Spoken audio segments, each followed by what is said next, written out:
آپ لوگ جو ہم سب جو خامخواہ کے غموں میں خامخواہ کی پریشانیوں میں جا رہے ہیں تو نہ جایا کریں, لائف کو انجوائے کریں. اللہ نے ہمیں اصل میں خوشیاں دی ہیں, ٹینشنیں تو صحابہ نے اٹھائی ہیں, سمجھ رہے ہو, پریشانیاں تو ان لوگوں نے اٹھائی ہیں, میدان جنگ میں کٹتے تھے, شہید ہوتے تھے, بھوک کے اس سے یہ حالت ہوتی تھی. قرآن کہتا ہے او مسکینن ذا متربہ, ایسے مسکین کو کھانا کھلاؤ جس کو بھوک نے اس کے پیٹ کو مٹی سے ملا دیا ہو, زمین پہ پڑ جاتے ہیں نا بھوک کی وجہ سے.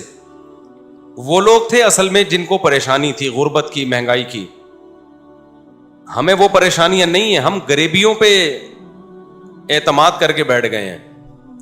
تو خوش رہنا سیکھو. اللہ کو یہ نا ٹیڑے میڑے چہرے پسند نہیں ہیں, ہر وقت مصیبت میں یار یہ نہیں ہو رہا, یہ نہیں مل رہا, یوں نہیں مل رہا, ایسے نہیں ہو رہا. یہ اللہ کو خوشی نہیں ہوتی, اللہ کو غصہ آتا ہے. دیکھو ایک باپ اپنے بیٹے کو کھلاتا ہے, پلاتا ہے, اس کو مختلف چیزیں دے رہا ہے, بلکہ باپ سے زیادہ شوہر کی مثال زیادہ اچھی طرح سمجھ میں آئے گی. ایک شوہر ہے, اپنی بیگم کو کھلاتا بھی ہے, پلاتا بھی ہے, اس کو شاپنگ بھی کراتا ہے, اس کو تمام نعمتیں دے رہا ہے. بیگم ہر وقت منہ بنا کے بیٹھی رہتی ہے. کتنا غصہ آئے گا نا مرد کو, کیونکہ ہم لوگ آدمی ہیں نا, ہم لوگ کو پتہ ہے ان چیزوں کا. کتنا غصہ آتا ہے نا. آدمی کہے گا بیگم کبھی منہ پہ مسکراہٹ بھی لے آیا کرو, کبھی اچھا بھی بول دیا کرو. ایک آدمی کسی کے گھر گیا, میزبان نے کہا یہ کھانا کھائیے, مہمان نے کہا نہیں, میزبان نے کہا کبھی اچھا بھی کھا لیا کریں, آ جائے کھانا کھا لیں آپ, ٹھیک ہے نا. تو کتنا غصہ آتا ہے نا آدمی کو ناشکری بیوی پہ. بھائی بیگم کبھی منہ سے اچھا بھی بول دیا کرو. تو اس کو اتنا غصہ نہیں آتا, آپ کو اتنا غصہ نہیں آتا جتنا اللہ کو آتا ہے, کہ ان کو ساری نعمتیں مل رہی ہیں, ساری خوشیاں, کھا رہے ہیں, پی رہے ہیں, سو رہے ہیں. ان کو ٹینشن اس کی ہو رہی ہے میرا بچہ سٹی اسکول میں کیوں نہیں پڑھ رہا, بیکن ہاؤس میں کیوں نہیں پڑھ رہا, اور مجھے ذاتی گھر کیوں نہیں مل رہا. تو اللہ کو غصہ آتا ہے ان چیزوں پہ. تو اللہ کو خوش لوگ پسند ہیں, سمجھتے ہو. غمزدہ لوگ اللہ کو بالکل بھی پسند نہیں ہیں. غم صرف ایک اٹھاؤ, آخرت کا. غم کون سا اٹھاؤ؟ آخرت. میں آپ کو بتاؤں, ہم نے اللہ والوں کو دیکھا ہے, ان کو جب کوئی دنیا کی مصیبت پہنچتی ہے نا, تو ان کو غمزدہ ہوتے ہوئے شرم آ رہی ہوتی ہے. غمزدہ ہوتے ہوئے شرم آ رہی ہوتی ہے کہ اللہ کو کیا منہ دکھائیں گے. اللہ کہے گا اتنی خوشیاں تجھے دی ہیں. ہمارے حضرت مفتی رشید احمد صاحب رحمہ اللہ آخر عمر میں بیمار ہو گئے, تو جب کوئی ان کے پاس عیادت کے لیے جاتا نا, تو ایک عالم آئے ان کی خدمت میں, عیادت کے لیے گئے اور کہنے لگے آپ کو دیکھ کے بڑی ٹینشن ہو رہی ہے. تو حضرت نے فرمایا مجھے تو ہو نہیں رہی, آپ کو پتہ نہیں کیوں ہو رہی ہے. انہوں نے فرمایا کہ میری عمر 70 سال سے زیادہ ہو گئی ہے, اب بھی بیمار نہیں ہوں گا تو کب ہوں گا بیمار بھائی. اب تو اس عمر میں تو زیادہ تر لوگ مر چکے ہوتے ہیں, ہم زندہ ہیں اس پہ غنیمت ہے بھائی. تو ٹینشن نہیں لے رہے تھے. وہ کہہ رہے ہیں اب بھی نہیں بیمار ہوں گے تو کب ہوں گے بھائی, اب تو بیماری کی عمر ہے بھائی, اب تو جو ہے غریبی چل رہا ہے. پھر بھی مانتے نہیں تھے کہ میں بیمار ہوں. ٹھیک ہے, ان کو کہ مجھے شرم آتی ہے اپنے آپ کو بیمار کہتے ہوئے. بلکہ حضرت تو یہاں تک فرمایا کرتے تھے اگر بیمار ہو نا, دوائیں چھپ کے کھایا کرو, دنیا کو نہ بتایا کرو میں بیمار ہوں, میں یہ ٹیبلٹ. آج کل دوائیں کھانا فیشن بن گیا ہے. جتنا بڑا آدمی ہوگا نا شوگر کی گولیاں کھا رہا ہوگا. یہ ایک فیشن ہے کہ سر جو ہے صبح یہ ٹیبلٹ لیتے ہیں, شام کو یہ ٹیبلٹ کھاتے ہیں. غریب آدمی ٹیبلٹ ویبلٹ بیچارہ وہ پاپے چائے میں ڈبو کے کھا رہا ہوتا ہے. یہ مالداروں کے مسائل ہیں کہ سر آپ کی شوگر کہاں پہنچ چکی ہے, ٹھیک ہے نا. مالدار, جس کو شوگر نہیں ہے غریب آدمی ہے, اس کو شوگر ہی نہیں ہے. یہ تو فیشن ہے نا. تو حضرت فرمایا کرتے تھے کہ بیمار بھی ہونا دوائیں چھپ کے کھایا کرو, لوگوں کے سامنے اپنی کمزوریوں کو اور بیماریوں کو شو مت کرو. سمجھتے ہو؟ کہا کہ صحیح ہے, بس ہم ٹھیک ہیں, بہترین ہیں. یہ کچھ زیادہ تقویٰ ہو جائے گا, آپ کھا لیں. ایسا نہ ہو شوگر ہو گئی, آپ چھپ کے کہیں جگہ نہیں مل رہی تو مر ہی گئے. اب جو دواؤں کا عادی ہو جاتا ہے وہ تو کیا چھپ کے کھائے گا, وہ تو کھلے عام کھاتا ہے. اچھا کچھ دوائیں نہیں ہیں, وہ کہلاتی ہیں دوائیں. جیسے ملٹی وٹامن گولیاں, یہ کوئی دوائیں نہیں ہیں. اگر یہ کوئی کھا رہا ہے تو یہ کوئی دواؤں کی فہرست میں یہ چیزیں نہیں آتی ہیں. تو لیکن جو بیماریاں ہیں نا, جس کو لوگوں نے بیماریاں سمجھ رکھے ہیں, ان کو بیماریاں سمجھ لیا ہے, تو کوشش یہی کرو بھائی ہم صحت مند ہیں, ہم سب ٹھیک. سب کیا چل رہا ہے؟ اوکے کی رپورٹ چل رہی ہے. جب کوئی پوچھا کرے کیا حالات ہیں, بولو سب اوکے کی رپورٹ ہے. رپورٹ کا لفظ میں اس لیے استعمال کرتا ہوں کہ رپورٹوں پہ لوگوں کو یقین ہوتا ہے. دیکھو آپ کسی سے پوچھ رہے ہیں کہ آپ کے جگر ٹھیک کام کر رہا ہے, لیور ٹھیک ہے, آپ کا کڈنی ٹھیک ہے, وہ کہے گا ہاں ٹھیک ہے. آپ کہیں گے رپورٹ ہے تمہارے پاس, لیب سے رپورٹ ہے؟ وہ کہے گا ہاں جی یہ رپورٹ ہے. تو رپورٹ دیکھ کے یقین آ جائے گا نا. تو صرف یہ نہیں بتایا کرو میں خیریت سے ہوں, آپ بولو میرے پاس خیریت کی باقاعدہ رپورٹ ہے. ٹھیک ہے. تو میں جب بھی کسی سے خیریت پوچھتا ہوں, میرے دوستوں کو پتا ہے کہ میں یہ نہیں پوچھتا آپ خیریت سے ہیں, میں کہتا ہوں سب اوکے کی رپورٹ ہے. وہ آگے سے جواب میں کہتے ہیں رپورٹ کیا ہے؟ اوکے کی. اس کا مطلب واقعی اوکے ہے, باقاعدہ رپورٹ ہے اس کے پاس. تو اللہ کا شکر ہے ہمارے پاس بھی رپورٹ کیا ہے؟ اوکے کی رپورٹ ہے. جب بھی کوئی مجھ سے, اور اللہ اوکے کی رپورٹ ہی رکھے بھائی, زیادہ شو بازیوں میں بھی نقصان ہوتا ہے. تو اللہ اوکے کی رپورٹ ہی رکھے, خوش ہی رکھے اللہ تعالی ہم سب کو. اچھا, مجھے لوگ اپنا تانے دینا شروع کر دیے لوگوں نے. پہلے جب میں بیان کرتا تھا نا اوکے کی رپورٹ ہے, 4 شادیاں 3 شادیاں, لوگ ایسے سنتے تھے ماشاءاللہ کتنا اچھا بیان. اب پتہ ہے کیا ہے, ابے اوکے کی رپورٹ تو ہوگی نا جب ریوو میں گھوم رہے ہیں. ہاں, جب پیسہ آ رہا ہے تو رپورٹیں کیا ہوں گی؟ اوکے کی ہوں گی نا. یہ جو کھلکھلا رہے ہیں ممبر پہ, یہ اس کے پیچھے کیا ہے؟ پیسہ ہے. تو میں کہتا ہوں کہ ہم تو اللہ کا شکر ہے خوشی ہیں الحمدللہ, ہمیشہ سے اللہ نے خوشی رکھا ہے. ہماری ضرورتیں اتنی محدود ہیں اور اللہ خوشی رکھے ہمیں. لیکن لوگ نا کسی حال میں الحمدللہ خوش نہیں ہیں. ان کو یہ ہے کہ پہلے پھٹ پٹی پہ گھوم رہے تھے اس کی ٹینشن, اب ریوو میں گھوم رہے ہیں تو اس کی بھی ٹینشن یہ لوگ لے رہے ہیں. تو یہ آپ کی ٹینشنیں ہیں, آپ جتنی چاہو بڑھا لو. ہم جب کسی کو ریوو میں گھومتا ہوا دیکھتے تھے, ہم اپنی پھٹ پٹی پہ گھومتے تھے, اس وقت بھی ہمیں ٹینشن نہیں ہوتی تھی, سمجھ رہے ہیں نا. اور جب ہم ریوو میں آ رہے ہیں تو بھی ہمیں ٹینشن نہیں ہو رہی. آپ کو پہلے بھی ٹینشن تھی کہ مفتی صاحب پھٹ پٹی میں گھومتے ہیں اور باتیں 4 شادیوں کی کرتے ہیں. میری پھٹ پٹی بائک دیکھی آپ لوگوں نے؟ ایسی ایسی بائکیں میں نے رکھی ہیں نا جن کے ماڈل ہی ختم ہو چکے ہیں, یعنی مارکیٹ میں بھی نہیں ملتی. میں نے رکھی ہے ہونڈا 110, کبھی نام سنا؟ ہونڈا 110, روزانہ صبح بائک کی بات کر رہا ہوں, دھکا لگتا تھا اس کو. ہم اس وقت اس سے زیادہ خوش تھے جتنے اب ہیں. میرا جو بچپن سے میرے ساتھ ہے نا وہ مجھے زیادہ جانتے ہیں, وہ مجھے بہت اچھی طرح جانتے ہیں. ہمیشہ میری باتیں کروڑوں کی رہی ہیں اور دکان میرے پاس پکوڑوں کی رہی ہے. اللہ کا شکر ہے میرے ساتھ جو میرے بچپن کے دوست ہیں وہ جانتے ہیں پیسوں کی تو ہمارے کبھی بات ہی نہیں کی ہم نے, نہ پیسہ کمانے کی کبھی فکر کی ہے. تو پھر ہم نے گاڑی جب میں نے خریدی نا FX, پرانا ماڈل جس کی چھت پچکی ہوئی تھی, 40,000 قسطوں پہ میں نے گاڑی لی تھی. 40,000 قسطوں پہ, 3,000 منتھلی قسط تھی. لوگ کہتے تھے اتنی سستی قسطوں پہ کہاں سے مل گئی. جب گاڑی دیکھ کے کہتے تھے مفتی صاحب کسی نے آپ کو چونا لگا دیا ہے, یعنی اس پہ بھی مہنگی ہے. اسی میں ہم رشتے لینے جا رہے ہوتے تھے تیسری شادی کے. اس کو کہتے ہیں دکان پکوڑوں کی اور باتیں کرو, خوشی خوشی جاتے تھے, خوشی خوشی. اسی گاڑی کو دیکھ کے رشتے ریجیکٹ بھی ہوتے تھے, ٹھیک ہے نا. پھر بھی ہم اب سے زیادہ خوش تھے الحمدللہ. اب سے جتنے اب خوش ہیں اس سے زیادہ خوش تھے. تو نہ ہم FX میں ہم پریشان تھے, میں تو اس پہ خوش ہو رہا تھا یار ہماری اوقات تو FX کی بھی نہیں ہے. 40,000 قسطوں پہ منتھلی. وہ خریدی کیوں میں نے, میرے پاس سہراب موٹر سائیکل تھی. سہراب کا نام سنا ہے؟ اچھا, اصل میں میرے پاس تھی GTO 125. میرے والد صاحب کا جب انتقال ہوا نا, پیسے ملے, ہم نے کہا اب گاڑی ہلکی نہیں رکھے. ہمارے شوق ہمیشہ سے بادشاہوں والے رہے ہیں. اس وقت کراچی میں GTO 125 کاواساکی سے بہتر کوئی بائک نہیں ہوتی تھی. جو کراچی کے لوگ ہیں وہ جانتے ہیں, سب سے لگژری بائک یہی تھی. تو میں نے وہ خریدی تھی اور اس کو میں نے 20,000 کلومیٹر تک چلایا ہوگا کم از کم, کیونکہ 70 کلومیٹر تو جامعۃ الرشید آنے جانے کی ڈرائیو تھی میری نیول کالونی سے. ایسی لگژری بائک ہم نے رکھی ہوئی تھی. پیسہ بچاتے نہیں تھے ہم, اس کی ٹنکی میں ہی جو بھرنے میں پیسہ لگتا تھا. تو ہم نے ہمیشہ سے سوچا کیا ہے, اوپر ہی کا سوچا ہے. جس کو بچانے کی فکر ہوتی ہے نا, وہ مالدار بننے کا شوق ہوتا ہے, وہ ٹینشن لیتا ہے. ہمیں مالدار بننے کا شوق شروع سے الحمدللہ تھا ہی نہیں. ہم نے کہا جو ہے یار انجوائے کرو لائف کو, بیویاں بھی رکھو, بائکیں بھی رکھو, ٹھیک ہے نا, اور کھاؤ بھی اچھا. 3 چیزیں ہمیشہ سے خاندانی رکھنے کی کوشش کی ہے میں نے. ایک شادی پہ خرچ کرو, دوسرا خوراک ہمیشہ ٹائٹ ہے میری, ایسی خاندانی خوراک ہمیں, بھائی زبان کی لذت جو ہے اس کا کوئی آلٹرنیٹ نہیں ہے, خوراک پہ کمپرومائز ہی نہیں کیا, ہمیشہ اچھا کھایا ہے الحمدللہ. میں کھاتا تھا نا مدرسے میں, جو طلبہ سمجھتے تھے بڑا ہی لینڈ لارڈ ہے کوئی, قرضے مانگ رہے ہوتے تھے مجھ سے, قرضے, اور جس وقت جس چیز کا دل چاہا کھا لیا, جتنے پیسے ہیں نا کھا لو بس, ٹھیک ہے, بچانے کے کیا کرنا ہے یار.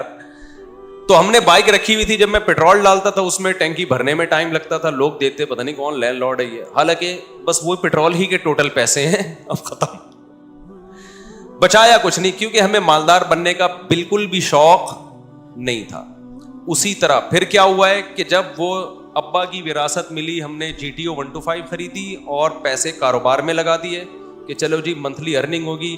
وہ میں نے واقعہ کئی بار سنایا ہے, سارے پیسے کاروبار میں ڈوب گئے. لوگ الحمدللہ جس کو دیتا گیا وہ لے کے بھاگتے رہے الحمدللہ. اس کے پھر مجھے نتیجہ یہ نکلا کہ پراٹھے میں چھوڑ نہیں سکتا تھا, تو بائک مجھے بیچنی پڑ گئی اپنی. سمجھ میں آ رہی ہے بات؟ اب خوراک میں اور بائک میں جب ٹکراؤ ہوگا تو بائک کو قربان کر دو, خوراک کو قربان مت کرو.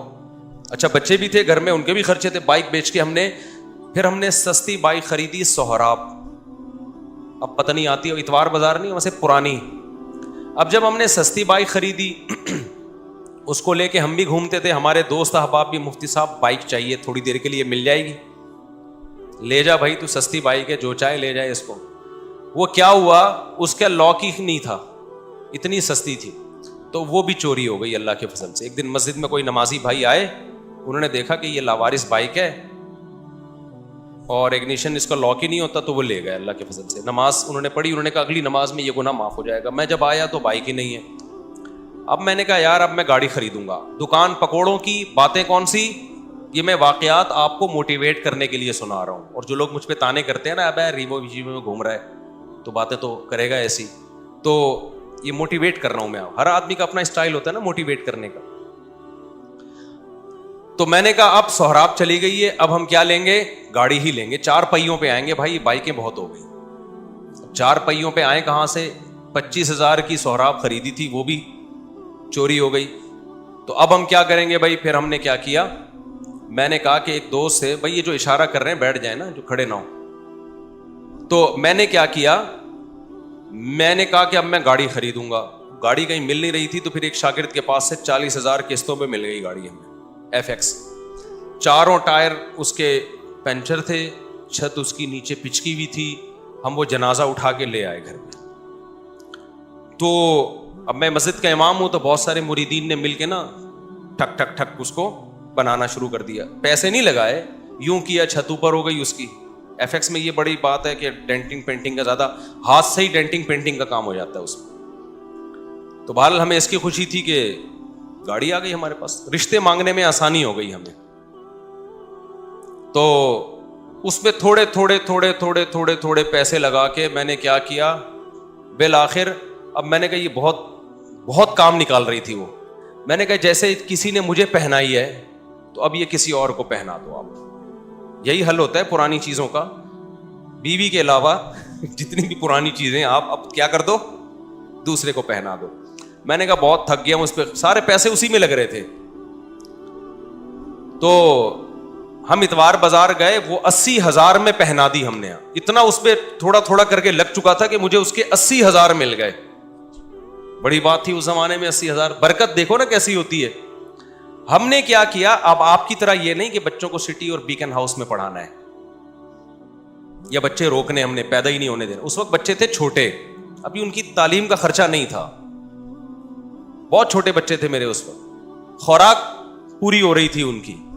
جب بڑے ہوں گے, اسکول کا ٹائم آئے گا, اس وقت سوچیں گے, یہ ابھی تھوڑی سوچنے کی چیزیں ہیں. ہم خود بھی تو کسی کے بچے ہیں نا.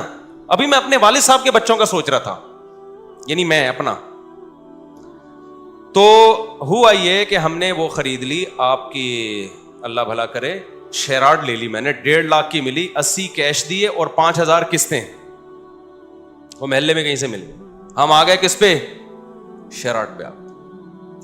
تو شیراڈ میں گھوم رہے ہیں بھائی, اس پہ خوش ہو رہے ہیں. یار ہماری اوقات تو سہراب کی بھی نہیں تھی, اللہ نے کیا دلا دی, شکر کی توفیق مل رہی تھی نا, مجھے شکر کی توفیق مل رہی تھی. لوگ میں کہتے ہیں یار میری اوقات تو نہیں ہے, یہ ہم تو مولوی لوگ ہیں, ہماری تنخواہیں دیکھو, جذبے دیکھو ہمارے, تو یہ گاڑی مل, میں تو اس پہ واقعی بہت خوش ہوتا تھا. ایک دفعہ میں گاڑی لے کر گیا ہوں, کسی بڑے جلسے میں میرا خطاب تھا, لوگ لینڈ کروزر میں بڑی بڑی گاڑیوں میں آ رہے تھے, میری بھی بڑا استقبال ہوا. میں گیا, ہمارے دوستوں نے کہا مفتی صاحب ایف ایکس میں نہیں بیٹھنا, جا کے آپ کی پرسنالٹی پہ یہ ایف ایکس سوٹ نہیں کر رہی ہے, کیونکہ یہاں بڑے بڑے علماء آئے ہیں بڑی بڑی گاڑیوں میں. میں نے کہا ایسی کی تیسی بھائی, ہم کس میں بیٹھیں گے, اپنی ایف ایکس میں. تو اللہ نے بے عزتی لکھی ہوئی تھی, جب میں بیٹھا ہوں تو چلی بھی نہیں رہی تھی, 6 آدمیوں نے دھکا لگایا اس کو. یعنی وہ جتنی عزت بچانا دوست چاہ رہے تھے نا, تو وہ, اور ہم نے انجوائے کیا. ہم نے کہا بھائی ان چیزوں میں عزت ذلت بولو نا, نہیں ان چیزوں کیا ہوتا. ہمارا مقصد تھا بیان کرنا, بیان اگر اچھا ہو گیا تو ٹھیک ہے, میں گدھے پہ جاؤں, میں گھوڑے پہ جاؤں, میں سائیکل پہ جاؤں, میں ایف ایکس میں جاؤں. میں آپ کو اس لیے یہ سارے واقعات شو مارنے کے نہیں بتا رہا. خام خواہ کی ٹینشنیں کیوں پالی ہوئی ہیں بھائی تم لوگوں نے, بلا وجہ اپنا معیار اتنا اونچا کیوں رکھا ہوا ہے؟ وہ معیار نہیں ملتا تو ٹینشن میں جاتے ہو. پھر ہم تو یہ سوچ رہے تھے یار ہماری اوقات موٹر سائیکل کی نہیں ہے, اللہ نے 125 دلا دی GTO. ہماری اوقات تو 125 کی نہیں, اللہ نے ایف ایکس دلا دی. ہماری اوقات تو ایف ایکس کی ہے, اللہ نے شیراٹ دلا دی. نہیں یاری بات سمجھ میں, ہم شیراٹ میں گھوم رہے ہیں بھائی, بڑا انجوائے کر رہے ہیں. وہ شیراٹ بھی گئی, کیسے گئی, بڑا دکھ بھلا واقعہ ہے. مجھے ایک فراڈی مل گیا, بس فراڈی بہت ملے ہیں. وہ شیراٹ, اس میں ایک آخری جو دھچکا لگنا تھا نا مجھے, شیراٹ بک گئی میری. اب جب شیراٹ گئی تو ہم پھر روڈ پہ آ گئے. ٹھیک ہے, تو میں پھر یہاں سے بسوں میں جاتا تھا, W11. اب میں اس وقت مشہور ہو چکا تھا, تو مجھے W11 میں لوگ پہچاننے لگے تھے, مفتی صاحب آپ بس میں, 2 منٹ کی چرنگی ہے نا یہاں پہ. مجھے اچھی طرح یاد ہے, میں آ رہا تھا وہاں اترنے, یار آپ بس میں. تو میں کہا بھائی میرے بس میں ہی جانا رہ گیا ہے ابھی, اس کے علاوہ میرے بس میں ہے نہیں. تو میں خوش تھا اس پہ, اور اللہ کی قسم خوش تھا, اوپر سے نہیں کہ میں وہ کر رہا ہوں, میں بہت خوش تھا الحمدللہ کہ یار میری ضرورت تو اس کی بھی نہیں ہے, اللہ مجھے بس کا کرایہ تو ہے نا, ورنہ بہت سے لوگ تو بس کا کرایہ نہیں ہوتا. جذبے اسی طرح, رشتے نہیں, گلگت جا رہا ہوں رشتوں کے لیے. لوگ کہہ رہے ہیں آپ کے پاس ہے کیا, بھائی میری ٹوٹل میری یہ ارننگ ہے منتھلی, اس میں اللہ کا شکر ہے گزارا اچھا ہو رہا ہے, تو آپ کی بچی کا بھی گزارا ہو جائے گا. انہوں نے کہا نہیں ہوگا. ہم نے کہا جاؤ, نہیں ہوگا تو باڑ میں جاؤ. ٹھیک ہے نا, کسی کے سامنے بھیک تھوڑی مانگنی ہے, ایسی کی تیسی. اچھا خیر, پھر مل بھی جاتے ہیں رشتے. تو اسی غربت میں ہماری تیسری بھی ہو گئی الحمدللہ. کتنی ہو گئی؟ تیسری. اچھا بھائی, تو ہمیں اس کی بھی خوشی کہ اوقات ہماری ایک کی بھی نہیں ہے, اور شادیاں کتنی ہو گئی, ہو جاتی ہیں یہ, میں آپ کی بھی ہو جائیں گی, اور اچھے لوگ مل گئے مجھے. لیکن میں جیسے جیسے دیکھ رہا تھا کہ میری شادیاں ہو رہی ہیں, بچے پیدا ہو رہے ہیں, میری سورس آف انکم آٹومیٹیکلی بڑھ رہی ہے. ایسے ذرائع سے رزق مل رہا ہے جہاں سے تصور بھی نہیں تھا. ایسے ذرائع سے رزق مل رہا ہے جہاں سے تصور بھی نہیں ہے. اب میں ان کو واقعات سناؤں, آپ کے ہوش اڑ جائیں گے. کیسے ذرائع سے ضرورتیں پوری ہو رہی ہیں, اسٹاک کچھ بھی نہیں ہو رہا, ایک دھیلا بھی جمع نہیں ہو رہا ہے, لیکن مجھے فکر نہیں ہے کہ کل کہاں سے کھاؤں گا, کل کہاں سے, اگلے مہینے. بھائی جب اب تک اللہ نے رکھا ہوا ہے نا, تو آگے بھی ہو جائے گا. پھر ایک دن میرے گھر میں بڑا خرچہ آ گیا, ایک بڑا خرچہ. یعنی ڈاکٹر نے کہا بھائی ڈلیوری آپریشن سے ہوگی, آپریشن کے پیسے نہیں تھے میرے پاس. بچہ پیدا ہونے کا وقت آیا اور ڈاکٹر نے کہا بڑا آپریشن ہوگا, اور بڑے آپریشن میں اچھے خاصے پیسے لگ جاتے ہیں. وہ پیسے میرے پاس بولو نہیں تھے. سمجھتے ہو کہ نہیں سمجھتے؟ تو میں کیا کرتا بھائی, کوئی بات نہیں بھائی. سسرال سے فون آیا, پیسوں کی ضرورت تو نہیں ہے. میں نے کہا بالکل ضرورت نہیں ہے. دوست احباب نے کہا پیسوں کی ضرورت تو نہیں ہے. میں نے کہا بالکل بھی ضرورت نہیں ہے, میرے پاس پیسے ہیں کہاں سے, مجھے نہیں. پیسے دماغ لڑایا کہ کیا کرو. کوئی بات نہیں, گھر میں ایسی چیزیں ہوتی ہیں, بھیج دو اس کو یار. کیا خیال ہے بھائی؟ بھائی گھر میں سب چیزیں بیچ دو یار, ابھی ضرورت پوری کرو. کوئی بات نہیں, پھٹے پہ سوئیں گے یار, کیا ہے اس میں. بھیک مانگنے سے بہتر ہے لوگوں کے سامنے اپنی غربت, اور بھیک مانگنے سے بہتر ہے پھٹے پہ سو جاؤ.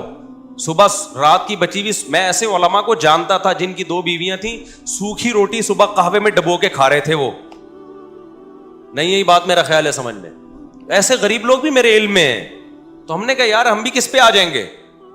تو اب میں نے غور لڑایا, تو مجھے ایک بکری نظر آئی اپنی, ایک اضافی. میں اس کے پاس گیا, اس سے میں نے معذرت کی.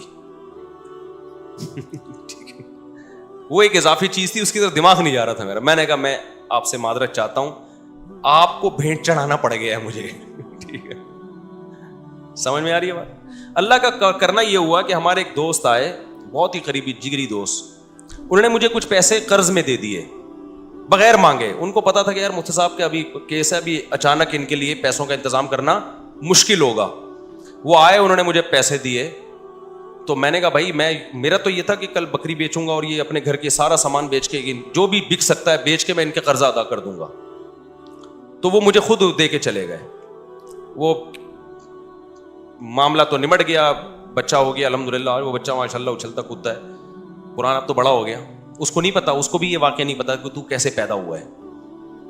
گھر والوں کو بھی نہیں پتا, یہ بھی بتا دوں, میرے گھر والوں کو بھی معلوم نہیں, میرے سسرال کو بھی پتا نہیں. یہ پہلی دفعہ میں آپ کے سامنے شیئر کر رہا ہوں, اور یہ بھی اس لیے شیئر کر رہا ہوں کہ لوگ بہت تانے دیتے ہیں آج کل نا, الٹی الٹی باتیں بہت کر رہے ہیں میرے خلاف. تو میں نے کیا کیا, وہ ایک صاحب ہمارے قریبی دوست تھے.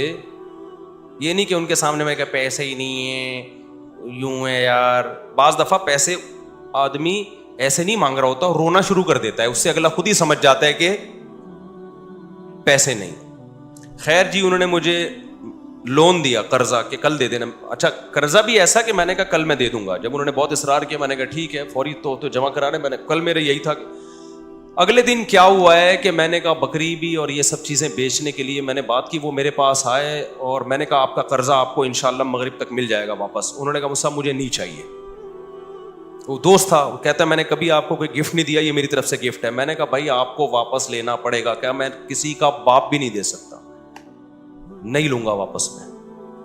میں اندر اندر سے جتنا خوش ہو رہا تھا یہ میں جانتا ہوں, اور کون جانتا ہے, اللہ جانتا ہے.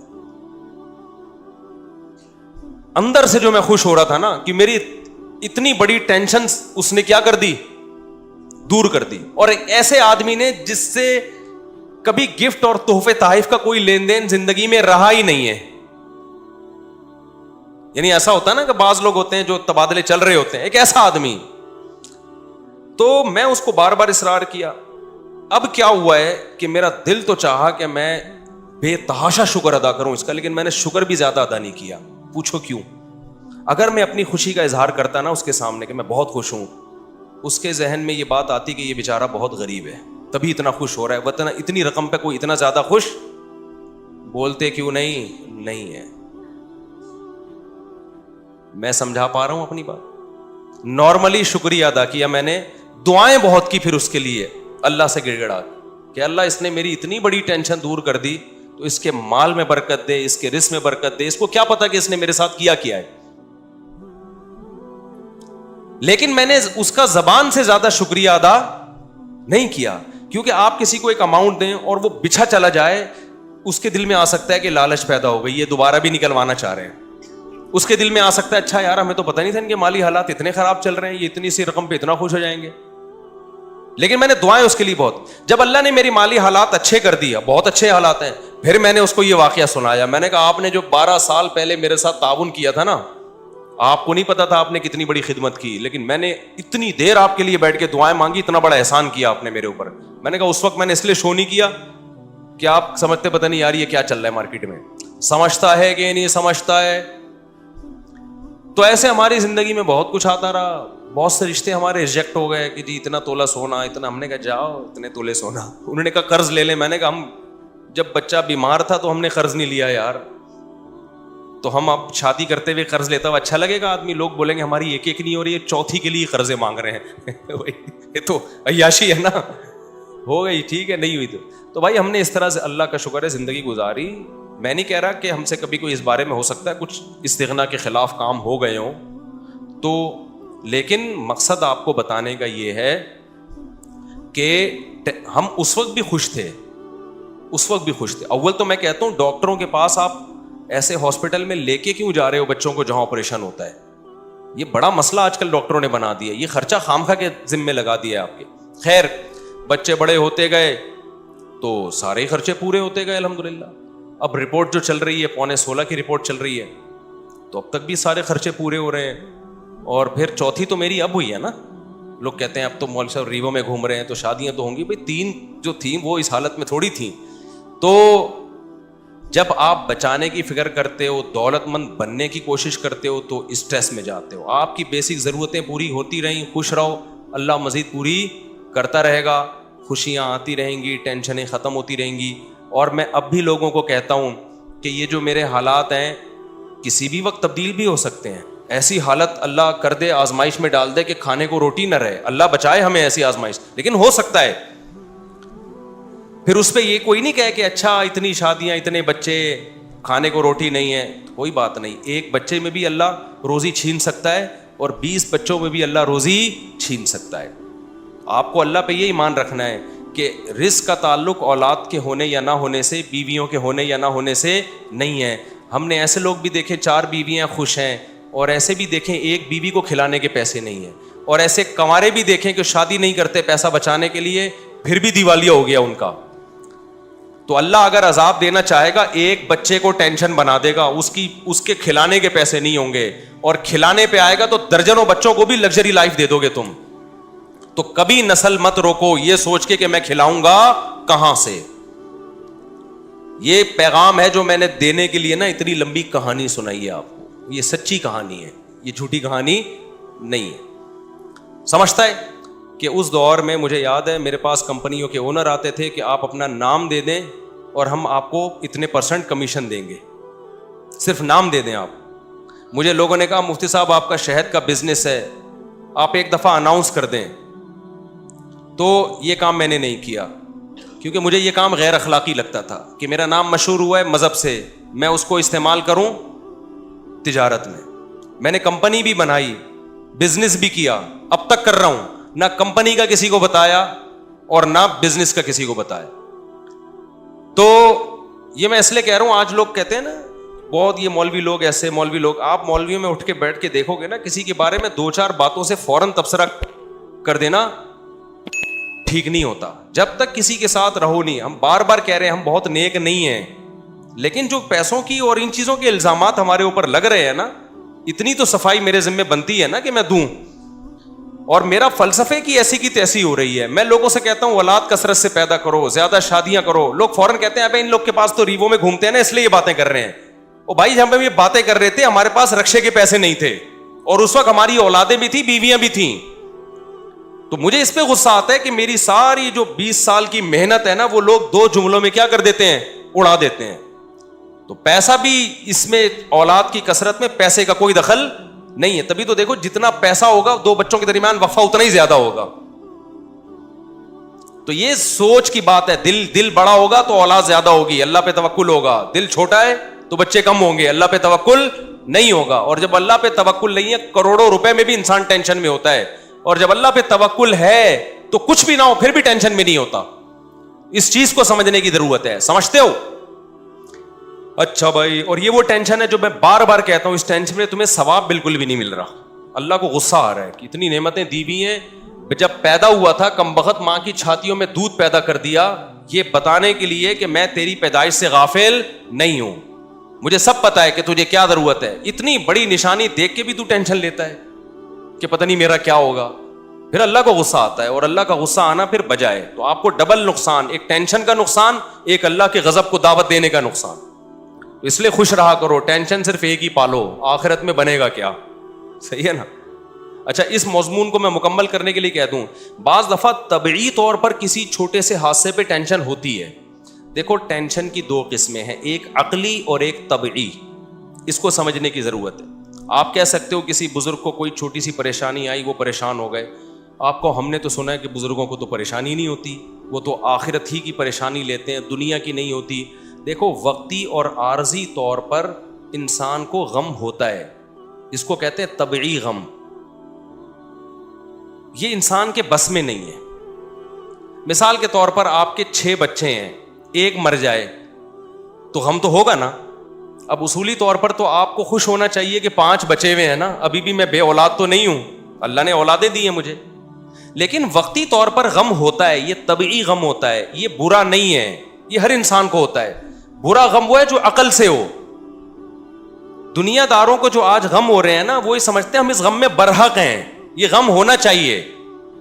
یعنی ان کی عقل کہہ رہی ہوتی تم ٹھیک غم زدہ ہو, ہونا چاہیے, یہ غلط ہے. عقل کہے کہ یہ غم بنتا نہیں ہے, اور طبیعت کہے بھائی میں مجبور ہوں اس لیے ہو رہا ہے, تو وہ تھوڑے بہت جلدی غم پہ قابو پا لیتا ہے انسان. ایک مثال سے بات سمجھاتا ہوں. دیکھو آپ کو ڈیفینس میں 2000 گز کا بنگلہ تھا, آپ کا لگژری لائف تھی, وہ بنگلہ چھن گیا, آپ 1000 گز کے بنگلے پر آ گئے. اصولی طور پر تو اب بھی خوش ہونا چاہیے نا یار, 1000 گز کا بھی تو کم نہیں ہے. لیکن دیندار آدمی کو بھی 1-2 دن کے لیے, 2-4 دن کے لیے وقتی طور پہ ٹینشن ہوگی. وہ ٹینشن اس کی ہوگی, وہ لگژری لائف میں تھوڑی سی کیا آ گئی ہے کمی, تو ظاہر ہے جب عادت چینج ہوتی ہے تھوڑا سا غم تو ہوتا ہے. لیکن عقل کہے گی بھائی غم کرنے کا ہے نہیں, تجھے ابھی بھی تو بہتوں سے اچھا ہے نا تو. وہ عقل کیا کرے گی, اس طبعی غم پہ قابو پا لے گی, 2-4 دن 6 دن میں ریلیکس ہو جائے گا. تو یہ طبعی غم وقتی طور پر یہ دینداروں کو بھی ہوتا ہے, یہ سب کو ہوتا ہے, یہ پیغمبروں کو بھی ہوتا تھا. دنیا دار کو کیا ہوتا ہے, اس کی عقل کہتی ہے کہ میرے ساتھ غلط ہوا ہے, میں 2000 میں رہتا تھا, میں 1000 کا بندہ نہیں ہوں, یہ میری انسلٹ ہے, میری توہین ہے. اس کی عقل کہہ رہی ہوتی ہے تیری انسلٹ ہوئی ہے, تیری توہین ہوئی ہے, تیرے ساتھ غلط ہوا ہے. اس کی عقل اس کے طبعی غم کو قابو نہیں پاتی, بلکہ اس کے طبعی غم کو اور زیادہ بڑھاتی ہے. اس سے بھی ڈپریشن میں جائے گا, خودکشی کی طرف جائے گا. تو یہ طبعی تو وقتی طور پر یہ طبعی طور پہ محبت بھی ہوتی ہے انسان کو, غم بھی ہوتا ہے. تو یہ شریعت میں برا نہیں ہے, کیونکہ یہ غیر اختیاری ہے. سمجھتے ہو کہ نہیں